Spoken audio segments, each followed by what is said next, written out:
Hi, welcome back to Lighthouse Christian Church. I'm Shirley Chancellor, pastor, and to another segment of At the Table with Shirley. Tonight's topic is dreams can be powerful messages from God. Do you ever think much about your dreams? Most of us, when we wake up, we forget them. We've talked about it before, but those dreams that you remember that stick with you when you wake up could possibly be from the Lord. And we need to think about them and pray into them and analyze them. There are so many scriptures in the Bible about dreams, and it's one of the main ways, honestly, visions and dreams, that God speaks to us. And He will if we're open to it and we're developing that personal relationship with Him. I've had so many, and I've had some miraculous visions, and I've had some dreams that have shown me so many things. And one in particular that I really need to share sometime. I won't tonight, but it was so real. And when I woke up, I was still feeling the emotion and not really anxiety, but the realness of it. And I prayed into it, and I spoke to someone I'm very close to, who's a very prophetic person, who spent a day or two praying about it and interpreted that dream for me. And during that dream, God took me on a journey, and it was amazing. I've documented it in my journal, and that's another thing I want to talk to you about. If you have a dream and you felt like it was so out of the ordinary, and it was not something that you've been thinking about, and you feel like there was a message in it, pray about it. Write it down first. Write it down. Keep a journal and a pen close to your bed, and when that happens, or sometimes you'll just have visions. I've had open visions. Open visions are what they are called when you're not asleep and you actually see something just as real as I'm seeing my computer as I talk to you. And it's a beautiful experience. And if you're just open to it, God will do that. Ask Him, ask Holy Spirit to share with you in dreams and visions, and He will. It's a very real experience.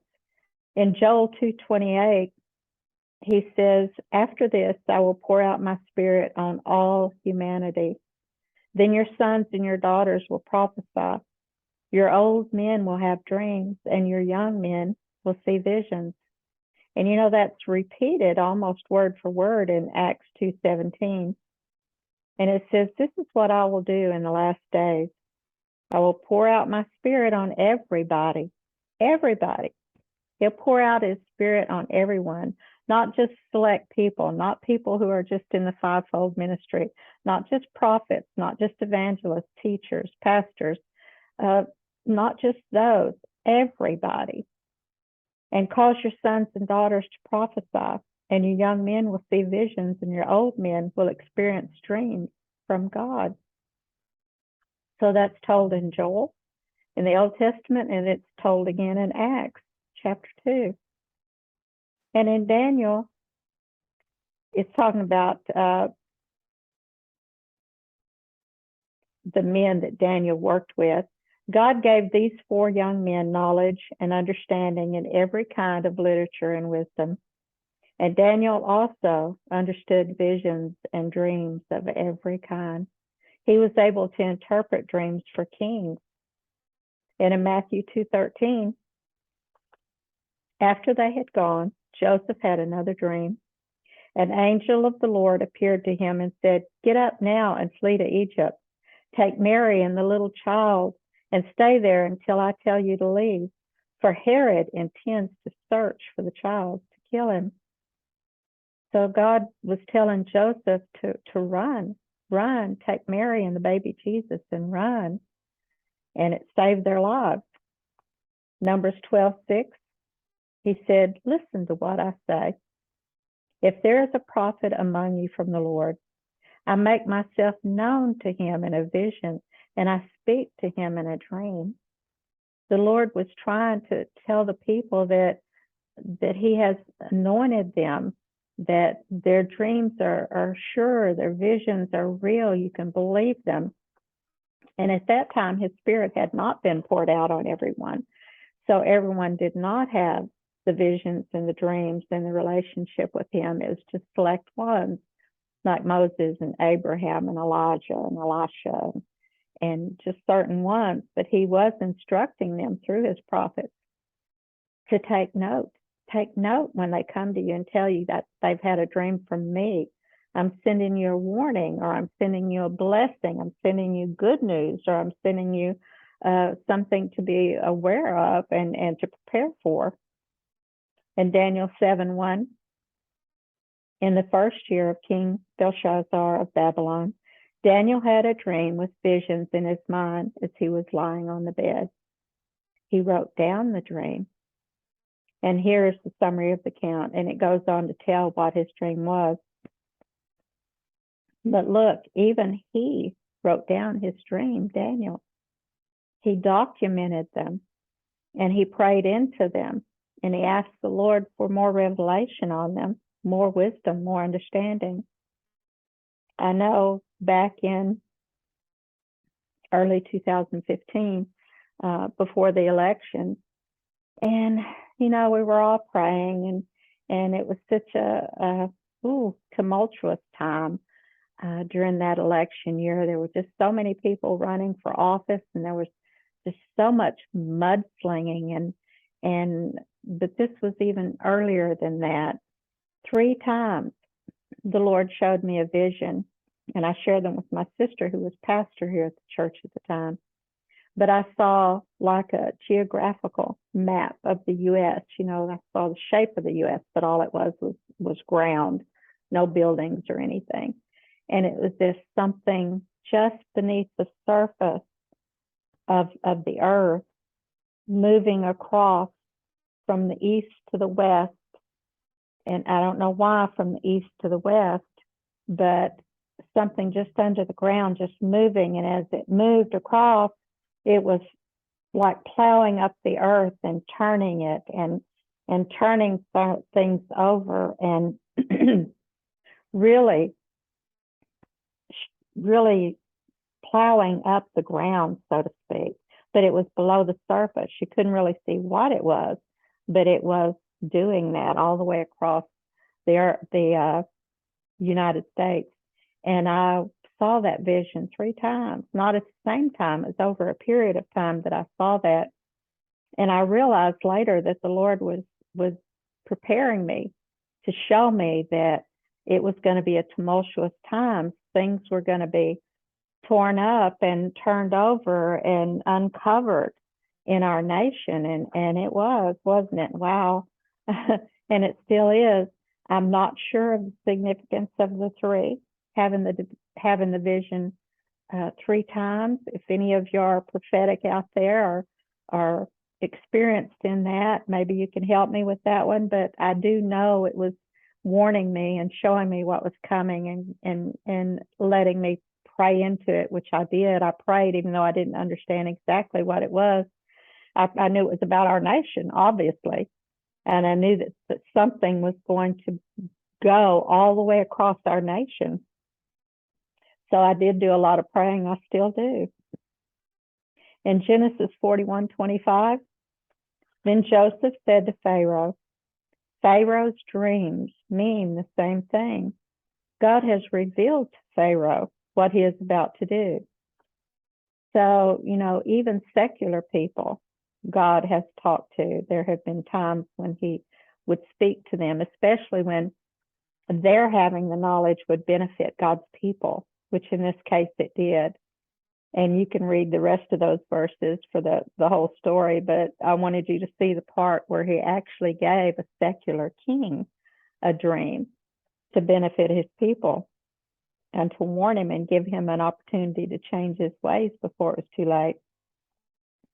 Job 33:14 and 15.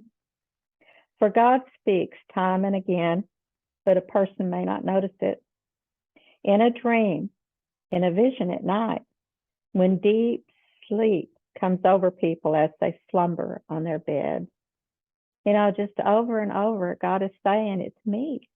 It's me. I'll speak to you that way. I'll show you things. I'll tell you things. I'll give you experiences. That one particular dream I was telling you about with me, it was an actual experience he gave me during my sleep. I felt so honored when I finally prayed into it and had someone else help me pray into it and understood what it meant. In Daniel 2:19, the mystery was then revealed to Daniel in a vision at night. And Daniel praised the God of heaven. And a lot of times vision at night would mean a dream. They're very similar. They're so real. They're so real. You actually are seeing. You actually are hearing. Matthew 2:12, and being warned in a dream not to go back to Herod, they returned to their own country by another route. Now, this is talking about the 3 wise men who saw the star and went to see the baby Jesus when they learned of his birth. And Herod had told them, yes, you go and you find him and come back and tell me where he is and I will go worship him.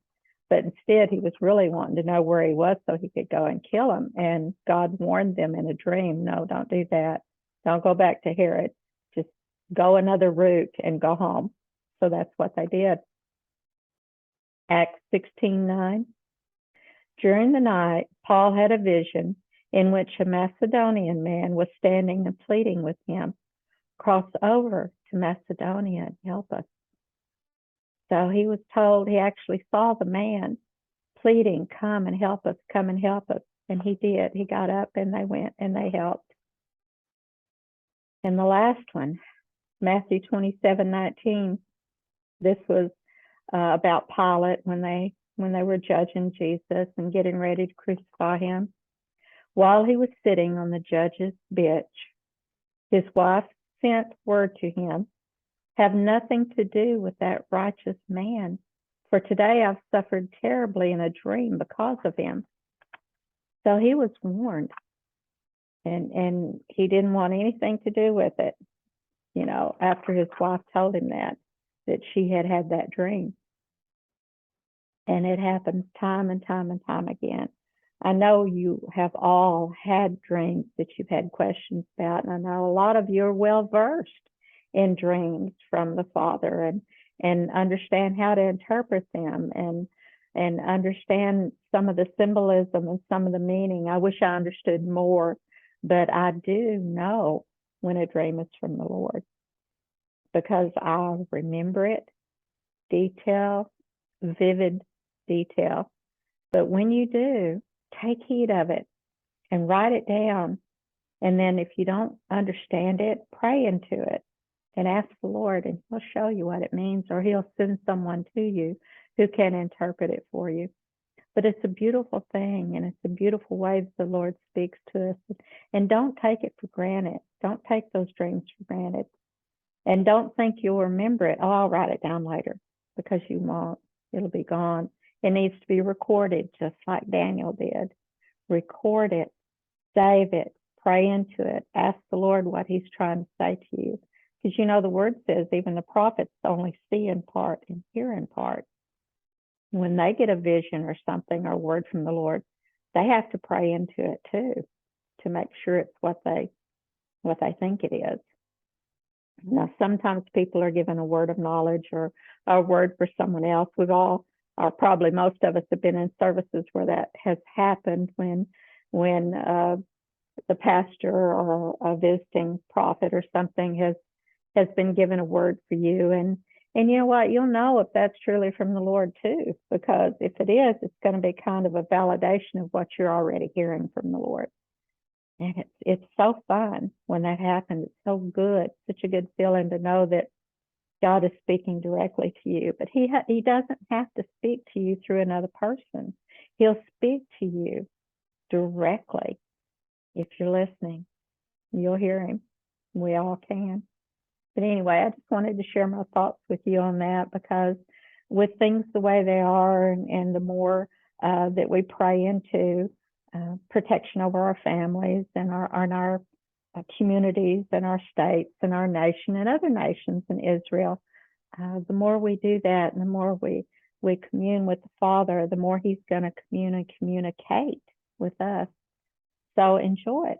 Enjoy those dreams. Pray into them. And thank you for joining me. And I'll see you next week. Bye.